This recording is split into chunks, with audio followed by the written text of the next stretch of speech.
เปิ้นต้องเคร่งครัดในสัมมณสารูปอันฝ่ายคฤหัสถ์ญาติโยมเนี่ยก็สามารถเผยแผ่ทำได้ทุกกาลเทศะแล้วก็คนเหล่านี้ก็ปรารถนาโพธิญาณเหมือนกันมันมีแนวคิดที่เถรวาทแตกต่างจากศาสนาพราหมณ์อยู่หลายประการท่านผู้ฟังนะอ่าอันแรกเถรวาทเนี่ยถือว่าบรรลุอรหันต์เนี่ยเป็นสิ่งที่สูงสุดเป็นจุดหมายแต่มหายานเนี่ยก็ถือว่าสภาวะการเข้าถึงความเป็นพระโพธิสัตว์เนี่ยสำคัญกว่าพระอรหันต์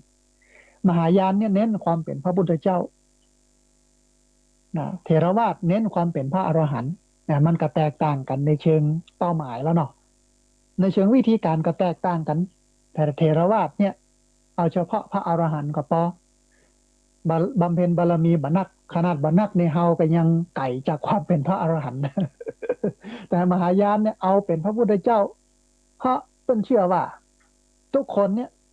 มีภาวะความเป็นพุทธะอยู่ในตัวภาษาอันวิชาการปน้องว่ามีพีชะแห่งความเป็นพุทธะชัดทุกตัวตนมีความเป็นพุทธอยู่ในท่านหมดต้นก็เลยเกิดการกินเจขึ้นมาหรอกก็จะไปฆ่าไก่เกิดไปฆ่าไก่พระโพธิสัตว์อะไรอย่างใดก็จะเป็นบาปเพราะว่าพระโพธิสัตว์เนี่ยอยู่ในพีชะมีพีชะแห่งความเป็นพุทธะอยู่ในสัตว์จะไปฆ่าหมูก็เกิดหมูเป็นพระโพธิสัตว์ด้วยเป็นยังไงก็จะไปฆ่าพระโพธิสัตว์กะอย่าก็เลยเอาละกินเจอย่างนี้เป็นต้นเนาะอ่ามหายานยึดถือหรือมีเป้าหมายที่ความเป็นพระพุทธเจ้าก่อนจะเป็นพระพุทธเจ้าต้องบำเพ็ญบารมี10ทานะบารมีศีลบารมีสัจจะบารมีอันนี้เป็นต้นนะบำเพ็ญไปเพื่อถึงความเป็นพระพุทธเจ้าโปรดสัตว์ก่อนช่วยเหลือสัตว์ทั้งหลายให้พ้นจากวัฏฏะสงสารก่อนว่าตัวเก่าก็เข้านิพพานทีหลังหรือเข้าถึงความเป็นพระพุทธเจ้าทีหลังส่วนเทรวาสมาช่วยอย่างนักกับสรรพสัตว์ทั้งหลายเอาปอช่วยได้นะมุ่งเน้นไปที่ความเป็นอรหันตผลถึงความเป็นพระอรหันต์ก็พอละเมื่อบรรลุถึงความเป็นพระอรหันต์ก็จบอันนี้คือเถรวาทก็ยึดถือเอาคำสอนที่เกิดมาจากการปฐมสังคายนาครั้งที่1ว่าต้องเป็นอย่างอีเนอร์แบบเปลี่ยนแปลงอะไรอย่างเอามดที่พระพุทธเจ้าสอนเนี่ยเอามาเป็นหลักเกณฑ์ส่วนมหายานเนี่ยเปิ้นก็ปรับเปลี่ยนได้เหมือนกับที่พระพุทธเจ้าสั่งไว้ว่าถ้ามาเมินมานานต่อไปพระสงฆ์หันสมควรว่าจะปรับเปลี่ยนคำสอนที่มันเป็นข้อปฏิบัติหรือว่าศีลเนี่ยอันไหนที่มันย่อยมันยิบมันแบบเหมาะสมกับกาลเวลาก็ปรับเปลี่ยนได้เปิ้นก็ปรับเปลี่ยนไปอย่างนี้เป็นต้นนะฮะอันที่สองเถรวาทนั้นเน้นให้จะพูดเบิ่งตัวเก่าเป็นสำคัญพระพุทธองค์นั้นเป็นผู้ชี้ทางตอนนั้นส่วนมหายานเนี่ยได้อนุญาตให้อ้อนวอนพระพุทธองค์แล้วก็พระโพธิสัตว์ต่างๆได้บางนิกายมหายานถือว่าเพียงระลึกถึงพระโพธิสัตว์ก็สามารถพ้นทุกข์ได้ตัวเขาจะหันนั่นหนังจีนเวลาเขาพ่อหนังจีนตุเจ้าในประเทศจีนวัดเซาหลินนี่เป็นต้นเนี่ยเนาะปะกันก็อามิตาพุทธเนี่ย อามิตาพุทธเนี่ยหมายถึงการระลึกถึงพระพุทธเจ้าที่ชื่อว่าอามิตาภะพุทธเจ้าเมื่อระลึกนึกถึงมันก็จะทำให้ไปเกิดในดินแดนสุขาวดีที่พระพุทธเจ้าชื่อว่าอมิตาภะอยู่หั่นดอกแค่ระลึกนึกถึงได้นะก็ไปเกิดในดินแดนของพระพุทธเจ้าแล้วนะพระพุทธเจ้าในมหายานเนี่ยเมื่อตายไปแล้วก็ยังมีชีวิตอยู่ตายไปแล้วก็ไปอยู่บนสวรรค์เปิ้นฮ้องว่าดินแดนสุขาวดีพุทธเกษตรนะไปอยู่ที่หั่นแล้วเฮาเนี่ยใครไปอยู่โดยพระพุทธเจ้าก็ระลึกนึกถึงพระองค์มันก็จะได้ไปเกิดบนสวรรค์ที่หั่นนะอย่างนี้เป็นต้นนะฮะอันอันที่สามเทรวาสเนี่ยเป็นอเทวนิยมคือมันนับถือพระเจ้าเป็นผู้สร้างเชื่อในกฎแห่งกรรมส่วนมหายานเนี่ย พัฒนาเข้าใกล้ศาสนาพราหมณ์และก็เทวนิยมนักขึ้นโดยถือว่าพระอธิพุทธะเป็นพระพุทธที่มันสูงสุดทรงดลบันดาลให้ทุกสิ่งเป็นไปแม้แต่พระพุทธองค์ก็เป็นภาคหนึ่งของพระอธิพุทธะหมายความว่าพระพุทธเจ้าเนี่ยมีอยู่3ประเภทนะมนุษยานีพุทธะแล้วก็อ่าชยานีพุทธะแล้วก็อาธิพุทธะอาธิพุทธะเนี่ยเป็นอำนาจสูงสุดที่บ่มีตัวตนที่มาหันแต่ว่ามีอำนาจวิเศษแปลงร่างลงมาเป็นอาธิพุทธเป็นนั้นชยานีพุทธะอยู่ในพุทธเกษตรต่างๆบนสวรรค์ปุ้น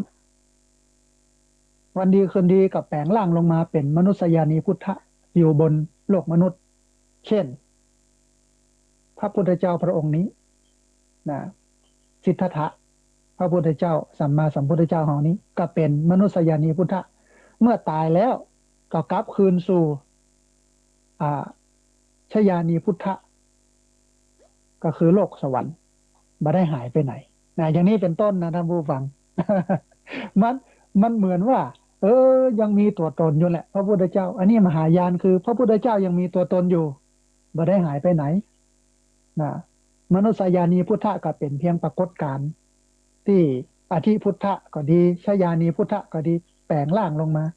แต่เมื่อหมดภารกิจช่วยโปรดสัตว์แล้วก็กลับขึ้นไปอยู่บนโลกสวรรค์ต่อแย่มหายานเบิดขึ้นอย่างอีหรอกนะอย่างที่สี่ท่านผู้ฟังเถรวาทเนี่ยรักษาความเดิมของคำสอนทุกประการบ่นิยมเปลี่ยนแปลงคำสอนแม้แต่ภาษาก็ใช้ภาษาเดิมก็คือจารึกคือภาษาบาลีส่วนมหายานนี่ปรับปรุงเปลี่ยนแปลงไปตามคำสอนนักมากแล้วก็คัมภีร์เนี่ยจับใส่พระโอษฐ์อยู่เสมอภาษาเบื้องต้นใช้ภาษาสันสกฤตก่อนจะใช้ภาษาถิ่นของตัวเก่าโดยมาแถมเป็นลำดับเทรวาทเนี่ยใช้ภาษาบาลีมคธมหายานเนี่ยใช้ภาษาสันสกฤตนี่เป็นต้นนะก็แต่งขึ้นมาเปลี่ยนคำสอนเกิดอะไรอย่างได้ก็สอนเป็นคำสอนที่ครูบาอาจารย์เปิ้นว่าไปก็เนี่ยเป็นคำสอนของพระพุทธเจ้าหมดแต่เถรวาทเนี่ยยึดเอาคำสอนเดิมนะให้มันมั่นคงนะอันนี้อย่างที่สี่อย่างที่ห้าเถรวาทเนี่ยมุ่งช่วยตัวเก่าให้พ้น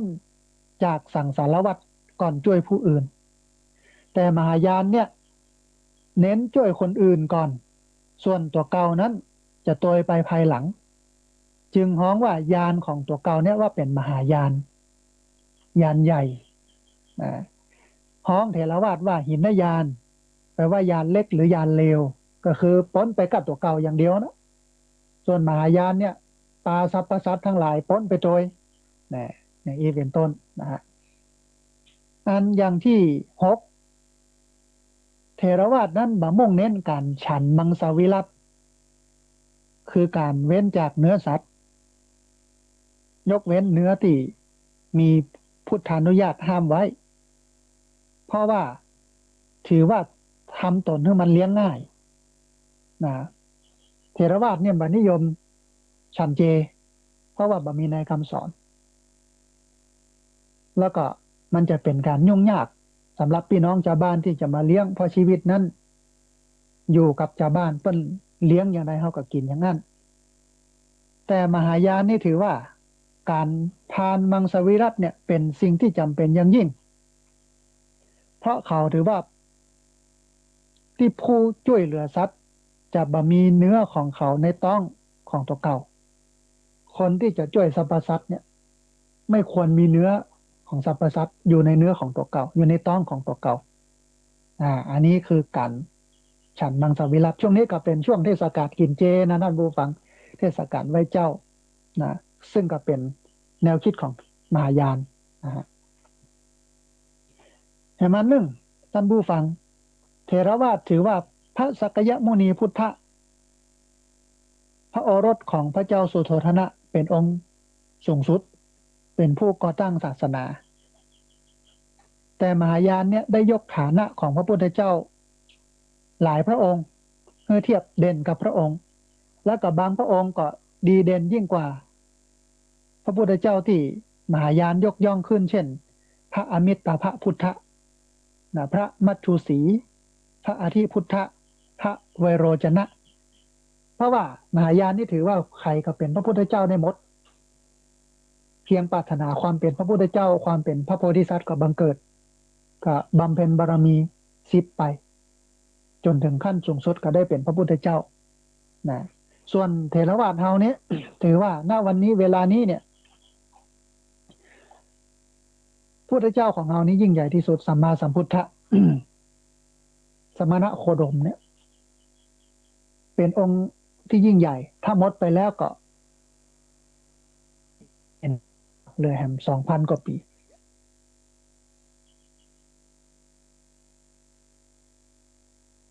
มี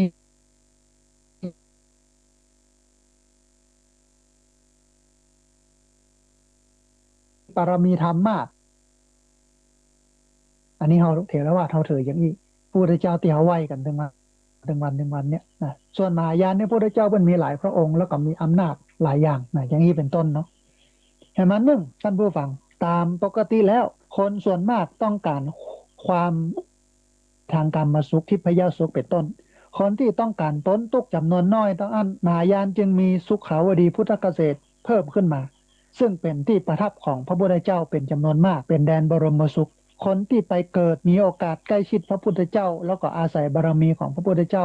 ทำให้สามารถบรรลุอรหันต์ได้ง่ายนะหมายความว่าดินแดนพุทธเกษตรเนี่ยเหมือนดาวในท้องฟ้าแต่ละดาวแต่ละดวงก็มีพระพุทธเจ้าประจำอยู่หั่นนะมีพระพุทธเจ้าประจำอยู่ในดาวนั้นๆบนท้องฟ้าเขานี่นะฮะเขาค่อยไปเกิดพุทธสุขาวดีพุทธเกษตรของอมิตรภพุทธเขาก็ท่องบนรำลึกนึกถึงพระนามของพระองค์อามิตราพุทธมิตราพุทธอย่างนี้เนาะด้วยบุญนี้ก็ได้ไปเกิดในดินแดนสุขาวดีอมิตรภพุทธอยู่ใกล้ชิดพระอมิตรภพุทธเจ้าเสร็จแล้วพระอมิตรภพุทธเจ้านี้ก็จะสอนเฮาบรรลุนิพพานได้โดยง่าย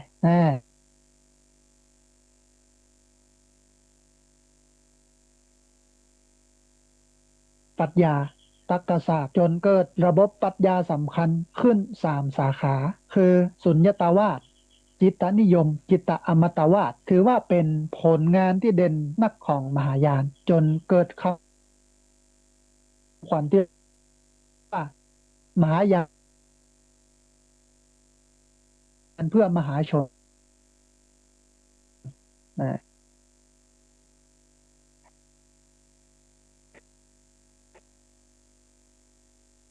มหายานนี่เน้นปรัชญาแนวคิดนะฮะขยายออกไปเพราะว่าเปิ้นบักจำกัดเรื่องคำสอนหรอกแต่เถรวาทนี่กำจัดจำกัดเรื่องคำสอนว่ามีบ่เยอะตอนที่พระเถระเปิ้นสังคายนากันยึดถืออันนี้เป็นหลักส่วนมหายานเปิ้นขยายออกไปนะเกิดปรัชญาอภิปรัชญาแห่งอันหนึ่งก็คือพระพุทธเจ้าในทัศนะของมหายานเนี่ยเป็นที่ภาวะอันประเสริฐ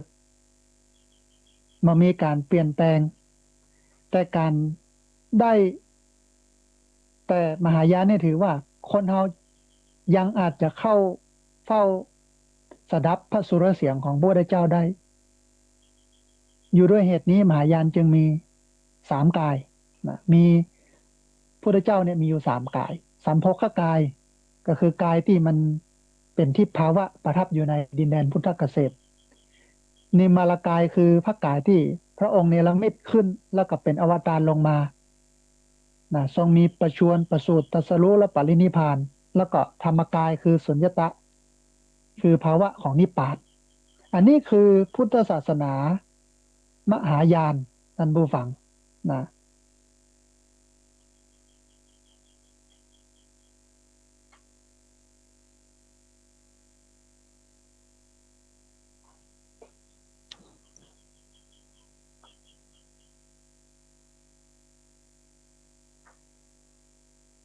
อันท่านผู้ฟังนะเขาเข้าใจในเรื่องของเทรวาทมหายานเนาะหินยานเรียบร้อยละได้ผู้เอ่ยคือท่านผู้ฟังพอเข้าใจว่าเทรวาทเนี่ยเป็นอย่างไรก็คือหมู่ที่ยึดถือเอาคำสอนของพระเถระที่มาจากการปฐมสังคายนาครั้งที่หนึ่งบาเปลี่ยนอะไรยังยึดมาอย่างนี้มาเรื่อยเรื่อยเรื่อยเรื่อยเรื่อยเรื่อยอยู่กับเรื่องของงานหลักธรรมคำสอนดั้งเดิมแบบปฏิบัติดั้งเดิมนะทีนี้ เมื่อเข้ามาสู่ในประเทศไทยแตกออกเป็นธรรมยุทธ์กับมหานิกายธรรมยุทธ์กับมหานิกายนี้เกิดขึ้นในสมัยรัชกาลที่สามโดยรัชกาลที่สี่ในสมัยรัชกาลที่สามเนี่ยรัชกาลที่สี่นี่ก็ทรงผนวกอยู่เป็นทุเจ้าพระสงฆ์ก็มองหันว่ามีพระเถระรูปหนึ่งก็คือพระชายพุทธวังโสเปิ้นปฏิบัติดีพระชายสุเมธาโสขออภัยเปิ้นปฏิบัติดีปฏิบัติชอบซึ่งเปิ้นก็เป็นพระมอญเนาะปฏิบัติดีปฏิบัติชอบเราจะเอาแบบอย่างอีดีจ๊ะเนี่ยนะก็เลยสถาปนานิกายธรรมยุทธ์ก็คือยุติที่ธรรมเนี่ยนะขึ้นมาแล้วก็ถือปฏิบัติตามแนวทางของเปิ้นที่เปิ้นสถาปนาขึ้นมาส่วนมหานิกายก็เป็นนิกายดั้งเดิมนะที่ครูบาอาจารย์เปิ้นประพฤติปฏิบัติกันมาอย่างนั้นแล้วก็มาธรรมยุทธ์นี้เมื่อรัชกาลที่สี่เปิ้นขึ้นของราชย์ก็ฝากฝังไว้ให้กับพระบรมสานุวงศ์นะราชนิกูลก็ให้เข้ามาอุปถัมภ์อันมหานิกายเนี่ยในประเทศไทยเนาะมีอยู่สองอย่างธรรมยุทธ์กับมหานิกายธรรมยุทธ์นี่เปิ้นก็เกิดขึ้นทีหลังแต่ว่าเปิ้นถูกอุปถัมภ์โดยราชนิกูลนะพระบรมสานุวงศ์เปิ้นก็เลยอยู่ได้ยั่งยืนนะฮะส่วนมหานิกายเนี่ยนะอยู่กับเจ้าบ้านเจ้าจองบอกเอากำลังพี่น้องชาวบ้านเข้าดูเข้าแลกับไปตามธรรมชาตินะจ้า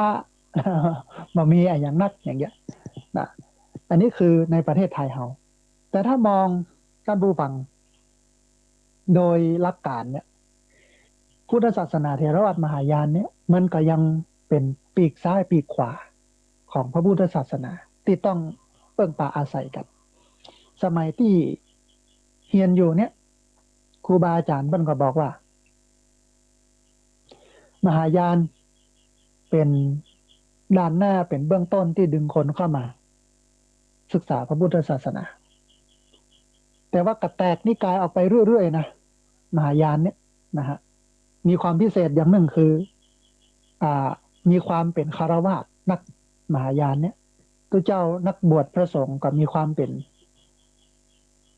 ข้อปฏิบัติต่างๆก็บ่ค่อยมีนักนะฮะมาเหมือนกับเถรวาทอย่างบางนิกายของงานมหายานเนี่ยเปิ้นก็ยุบจับไม่ยิงได้นะยุบจับไม่ยิงได้นะฮะใส่อย่างพระทิเบตนะมันก็มีใส่นาฬิกา ใส่นาฬิกาข้อมือเนาะเปิ้นก็ขับรถขับลาเปิ้นก็ทำมันอย่างคารวะได้ในญี่ปุ่นพุทธศาสนาก็พัฒนาการไปนักที่ประเทศญี่ปุ่นนะมหายานนี่นะนิกายนิจิเรนนะอ่าญี่ปุ่นเนี่ยตอนนี้นักบวชนิกายนิจิเรนเนี่ยก็เหมือนกับผู้ประกอบพิธีกรรมไปละเหมือนกับคารวะเนี่ยการเหมือนชาวบ้านทั่วไปสว่าหากินกันไปทำงานบริษัทห้างร้านอย่างต่างๆแต่พอมีพิธีกรรมงานศพงานซากงานอย่างต่างๆก็ไปแต่งชุดยูนิฟอร์มของเจ้า ก็ไปสวดในงานนั้นๆสวดเสร็จแล้วก็ปิกบ้านถอดชุดออกแล้วก็ลูกหลานตานเต้าซึ่งเป็นพ่อจายเนี่ยก็จะรับสืบทอดมรดกความเป็นตุเจ้าพระสงฆ์เป็นนักบวชจากพ่ออย่างนี้เป็นต้นนะในญี่ปุ่นเพิ่นพัฒนาไปถึงอย่างนั้นนะฮะมันก็ดีกันคนละอย่างท่านผู้ฟังเถรวาทกับมหายานเนาะก็ต้องอาศัยกันสองอย่างนี้ นะพึ่งพาอาศัยซึ่งกันและกัน แต่ว่าเถรวาทเนี่ยบ่ค่อยแตกนิกายออกไปนักเท่าใดนะบ่ค่อยแตกนิกายออกไปนักเท่าใดเพราะยังยึดถือคำสอนดั้งเดิมอยู่ ส่วนมหายานเนี่ยบัดเดี๋ยวนี้โอ้นักหนาจารีนิกายนิกายนั้นนิกายนี้นะก็เลยเกิดความคิดนั้นความคิดนี้เนี่ยอย่างนั้นเนี่ยอย่างนี้ไปเรื่อยเรื่อยเรื่อยเรื่อยเนาะเหมือนที่มาอยู่บ้านเฮาเนี่ยนะเฮาได้หันนิกายต่างๆของมหายานก็มีเยอะนะในบ้านของเฮานะซึ่งก็ฮับเอามาจากเกาหลีญี่ปุ่นไต้หวันเพิ่นก็เอามาทำแต่ว่าดูจำนวนคนที่นับถือเถรวาทนี่มีจำนวนน้อย เพราะว่ามันเคร่งครัดที่ตัวเก่าแล้วมันต้องปฏิบัติที่ตัวเก่ามามีการอ้อนวอนถึงจะบรรลุธรรมได้ต้องเพิ่งตัวเก่าส่วนมหายานเนี่ยก็เพียงแต่อ้อนวอนพระพุทธเจ้ามาช่วยนะมาเกื้อกูลมาโดนบันดาลนะมีพระพุทธเจ้าพระองค์หนึ่งที่สำคัญก็คืออมิตรภพุทธเจ้าในดินแดนสุขาวดีพุทธเกษตรอมิตรภพุทธเจ้าเนี่ยท่านผู้ฟัง มีมือซ้ายมือขวา มีอัครสาวกเบื้องซ้ายเบื้องขวานะคืออ่าพระอวโรติเกศวนพระกับพระมัตสุชี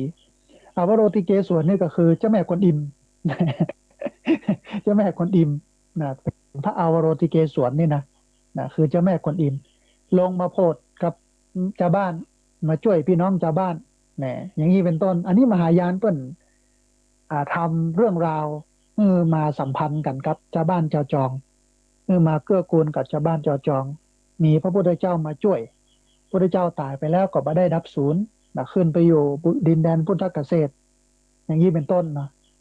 ส่วนอธิพุทธะซึ่งเป็นพระพุทธเจ้าสูงสุดเนี่ยมามีตัวมีตนแต่มีอำนาจแปลงร่างลงมาเป็นชยานีพุทธะอยู่ในดินแดนสุขาวดีพุทธเกษตร แล้วก็แปลงร่างลงมาเป็นมนุษยานีพุทธะนะก็คือพระพุทธเจ้าที่อยู่ในโลกมนุษย์เกิดขึ้นแล้วเผยแพร่ธรรมแล้วก็ดับศูนย์ขึ้นไปสู่ความเป็นชยานีพุทธะในดินแดนพุทธเกษตรบดับบ่ศูนย์เนี่ยอย่างนี้เป็นต้นมหายานต้นก็มีเรื่องราวมีข้อวัดปฏิบัติที่อ่าคล้ายๆเรื่องของเทวนิยม เรื่องของเทพเจ้าเรื่องของดลบันดาลอิทธิฤทธิปาฏิหาริย์ก็มีอยู่ในตัวของมหายานแต่มหายานแห่งซีกหนึ่งบ่มีสิ่งเหล่านี้ก็มีแต่เรื่องของตรรกศาสตร์ปรัชญาแนวความคิดที่มันเป็นความลึกซึ้งของพุทธศาสนานะพูดถึงเรื่องของสุญญตาเรื่องของการดับศูนย์นิกายอย่างนั้นพุทธศาสนาที่พูดถึงเรื่องนี้คือนิกายเซนนะนิกายเซน พูดถึงเรื่องของการดับศูนย์พูดถึงเรื่องของปรัชญาตรรกศาสตร์อยู่ในนั้นนะฮะส่วนเถรวาทนี่ดั้งเดิมคงความเป็นพุทธศาสนาแบบดั้งเดิมอยู่อย่างใดเป็นอย่างใดก็อยู่อย่างนั้นสืบทอดตามภาษามคธห้ามเฮียนกันมาอย่างนี้บ่เฮือผิดแตกต่างไปอย่างนี้นะศีลเคร่งครัดอย่างนี้ส่วนมหายานนี่เปิ้นก็ไปเรื่อยเรื่อยเรื่อยเรื่อยขยายออกไปขยายออกไปเปลี่ยนปรับไปตามสภาพไปอยู่ในจีนก็เป็นเหมือนจีนไปอยู่ทิเบตก็เป็นเหมือนทิเบตไปอยู่ญี่ปุ่นก็เหมือนพุทธศาสนาญี่ปุ่นก็คือไปเข้ากันกับคำสอนลัทธิเดิมที่มันอยู่ในดินแดนนั้นๆไปแทรกซึมนะไปเปลี่ยนปรับนะบางเรื่องก็เกิงผสมผสานกันมันก็กับเปลี่ยนเหลือซาวเดียวก็มีพุทธศาสนาเหลือซาวเดียวก็มีอันนี้คือมหายานอันนี้คือเถรวาทนะโดยประมาณนี้ท่านผู้ฟังในเบื้องต้นเนาะก็อู้เอ่ยกันถึงเรื่องของเถรวาทมหายานแล้วก็หินยานนะที่หินยานนี่ก็เถรวาทอย่างเดียวกันนะฮะคือเป็นยานน้อยเป็นยานต่ำเพราะว่าคนตัวเก่าเนี่ยเข้าสู่นิพพานได้คนเดียวส่วนมหายานเนี่ยเป็นยานใหญ่ขนสรรพสัตว์ทั้งหลายไปช่วยเหลือสรรพสัตว์ทั้งหลายคนที่อยู่ในมหายานนี่กับช่วยพี่น้องชาวบ้านนะได้เข้าสู่นิพพานกันก่อนมีความสุขกันก่อน ตัวเก่านี่จะเข้าทีหลังอย่างที่เปิ้นว่านะถ้าเราไม่ลงนรกแล้วใครจะลงนรกเปิ้นว่าอย่างนั้นโลกอ่านทัศนคติของมหายานถ้าเราไม่ลงนรกแล้วใครจะลงนรกเนี่ยนะเอากับลงนรกไปเสียก่อนแต่ฮือคนอื่นเปิ้นสุขฮือคนอื่นเปิ้นสุขเขาทุกข์อย่างนี้เป็นต้นก็เป็นแห่งมิติหนึ่งท่านผู้ฟังที่เอามาอู้กันในช่วงแรกของรายการก็พอจะเข้าใจกันเบื้องต้นนะว่าเออมหายานนั้นเกิดจากการแตกนิกายของหมู่ที่บาหันตวยกับการปฐมสังคายนาคือการทำสังคายนาครั้งที่หนึ่งแล้วก็ยึดถือเอาคำสอนของพระพุทธเจ้าที่บอกว่าถ้าตุเจ้าประสงค์จะปรับจะปรุงจะเปลี่ยนจะแปลงคำสอนซึ่งเป็นวินัยเนี่ยข้อวินัยเนี่ยข้อวัดปฏิบัติเล็กๆน้อยๆก็เปลี่ยนได้นะอาญานเพื่อก็ยึดถืออันนี้ก็เลยไปปรับไปเปลี่ยนให้มันเข้ากับสภาพสถานการณ์ในบ้านการเมืองเขาก็อาจจะหันความเป็นมหายานหลากหลายนะในต่างประเทศนะฮะส่วนเถรวาทนี้บ่ยึดบ่เอาการเปลี่ยนแปลงบ่เอาละที่พระพุทธเจ้าบอกว่าให้ปรับปรุงเปลี่ยนแปลงคำสอนที่มันเป็นวินัยข้อวัดปฏิบัติต่างๆเนี่ยได้เขาก็จะยึดจะถือเอาแบบดั้งเดิมเนี่ยที่มันมีอยู่ที่มันเป็นเก้าเป็นกุ๊กเนี่ยเอาไว้นะอันนี้คือเถรวาทแล้วก็มหายานเอามาอู้ให้ท่านผู้ฟังทั้งหลายได้ฟังกันในช่วงแรกของรายการธรรมาภิวัตน์อันเป็นรายการวิทยุนะเพื่อการเผยแผ่พระพุทธศาสนาส่งเสริมการศึกษาและพัฒนาสังคมซึ่งดำเนินรายการโดยอาตมาภาพพระสาธิตธีระปัญโยผู้อำนวยการสถาบันธรรมาภิวัตน์สถาบันเพื่อเผยแผ่พระพุทธศาสนาส่งเสริมการศึกษาและพัฒนาสังคมตั้งอยู่ณที่พักสงฆ์สถาบันธรรมาภิวัตน์บ้านศพเตินตำบลศพปาดอำเภอแม่เมาะจังหวัดลำปางรายการนี้มีทุกวันอังคารใน2 ช่วงเวลาคือตี 4ไปจนถึงตี 5แล้วก็ตี 5ครึ่งไปจนถึง7 โมงไม่เจ้าแล้วก็ออกอากาศผ่านทางสถานีวิทยุในเครือข่ายสถานีวิทยุคลื่นสีขาวเพื่อชาวประชาหลายคลื่นหลายสถานีหลายจังหวัดออกอากาศผ่านทาง Facebook ไลฟ์ซึ่งเป็นไลฟ์สดของทางวัดไฝหินแล้วก็สถานีวิทยุวัดไฝหินบันทึกเทปเอาไปออกทาง YouTube ของอาตมาภาพพระสาธิตธีระปัญโยใน Facebook ของอาตมาภาพพระสาธิตธีระปัญโยแล้วก็ในเพจ Facebook ของสถาบันธรรมาภิวัตน์ซึ่ง3 ช่องทางสุดท้ายทางหลังนี้ท่านผู้ฟังสามารถไปติดตามรับฟังย้อนหลังไป Copy ลิงก์ไปคัดลอกลิงก์ส่งหรือว่าแชร์เอาไปให้กับญาติธรรมทั้งหลายได้ได้ยินได้ฟังกันแทนตัวแต่ว่าก่อนที่จะไป Copy ลิงก์ไปคัดลอกลิงก์เนี่ยไปกดแชร์ก่อนไปกดไลค์ก่อนเนอะท่านผู้ฟังเนอะในเพจ Facebook ของสถาบันธรรมาภิวัตน์เข้าไปใน Google นะพิมพ์คำว่าสถาบันธรรมาภิวัตน์มันก็จะขึ้นมา หรือในFacebook ของพระสาธิตธีระปัญโยหรือใน YouTube เข้าไปที่ YouTube แล้วก็ไปพิมพ์คำว่าพระสาธิตธีระปัญโย YouTube นั่นก็จะขึ้นมาก็ไปกด Subscribe กดกระดิ่ง กดถูกใจกันตัวเอาละท่านผู้ฟังในช่วงแรกของรายการธรรมาภิวัตน์ในตอนนี้ในช่วงนี้ก็เพียงแต่เท่านี้เดี๋ยวเรามาพบกันในช่วงที่2ของรายการในช่วงแรกก็ขอพักกันไว้แต่เพียงเท่านี้ก่อนขอเจริญพร